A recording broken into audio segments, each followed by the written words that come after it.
And we're back. We've got our lye all mixed up and ready to go. It's still a bit warm, but I want the temperature of the lye to be able to match the temperature of the oil. So our lye is ready to go. Our oils are all melted. I'm going to go ahead and transfer our oils over to my big bucket here. Normally I would not do this. However, if I don't, the lye water is going to cause the oils to overflow, and that will make a big humongous mess.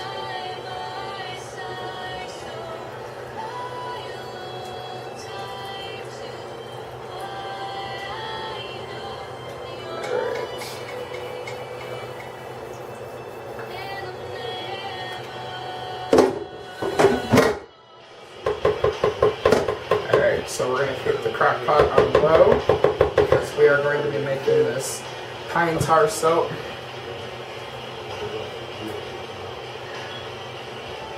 Hot process style. Okay, so real quick, we're going to go ahead and measure out our pine tar. Now, pine tar does cause your soap to accelerate quickly, so be prepared to move fast. And we are looking,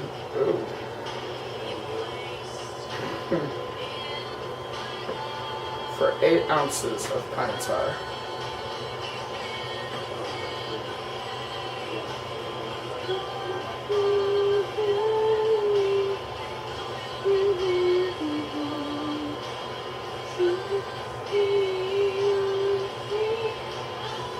This stuff is a sticky mess, so it might be best if you use a container that you can just throw away once you're finished.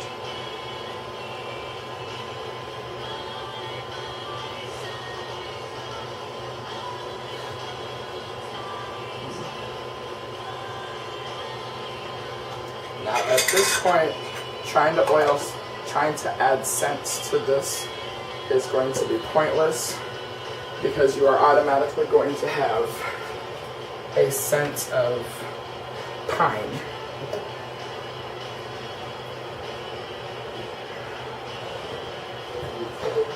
So honestly, it's just simpler to leave it unscented. Now you will see, and I'll explain later towards the end, that I am going to add tea tree oil to it. But I am adding the tea tree oil not for the scent. I am adding them strictly for medical purposes, for the acne. Try to look upstairs underneath the bathroom sink, perhaps. If it's not there, then I have no idea.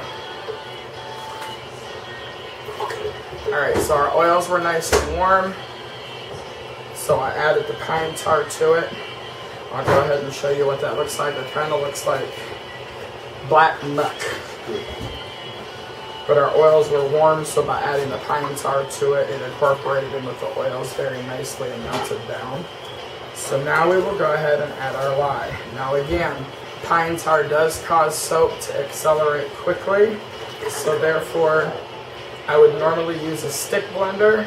However, I think I'm going to skip the stick blender and I'm just going to stir it by hand.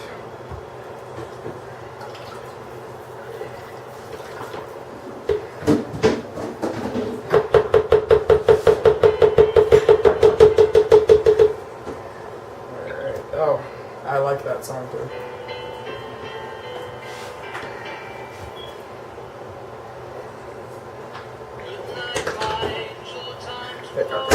Keep my spatula. Alright, so now I'm adding the lye carefully to the water. I'm going to go ahead and, or to the oils I mean, I'm going to go ahead and pour it on my spatula, that way it doesn't splash.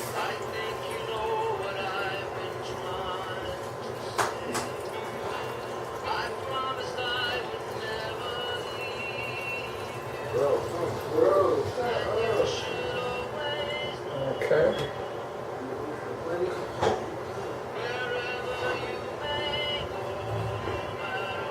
So now we'll go ahead and give this a good stir to incorporate our lye in with our oil.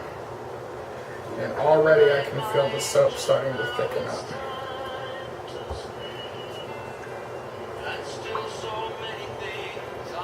if you can see that or not. How once before it was all nice and liquidy, and how it's starting to become thicker, and I've just added the lye. So what we're going to do now is we're going to stir it until we reach trace. And trace is when you can take your spatula or your spoon or your stick blender and you run it across the top. And if you have lines that stay, then you've reached trace.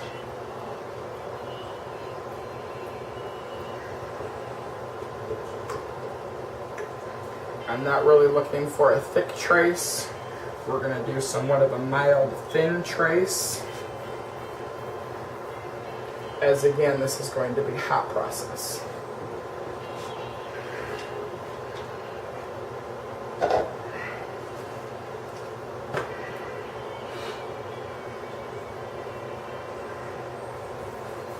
Okay, that's pretty thick. Okay, this right here, how I can take the spatula and how it leaves lines in the top. You can see where it pulls here on the side. And you can see where the spatula has been. It leaves little glops on the top. This is your trace. That's what we're looking for. So now, before it begins to harden in the bucket, we're going to go ahead and pour these into our crock pots to begin to cook.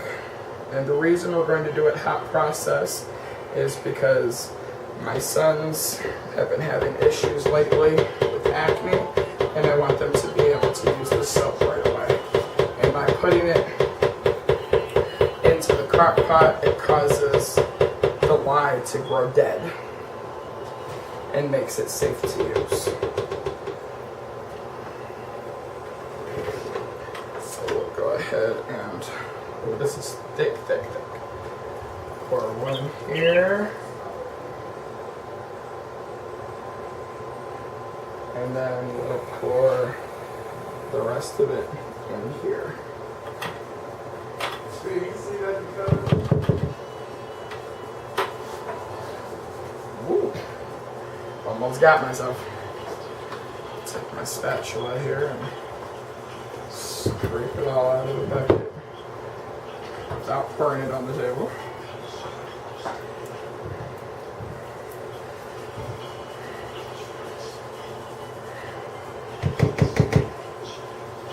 Tell you what, having two crock pots is not a godsend.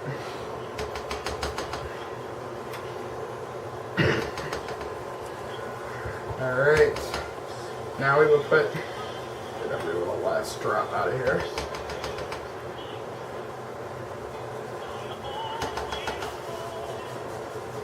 That pine smell is absolutely amazing. Alright, now we will put the lids on our crock pots. And we will come back in about 15 minutes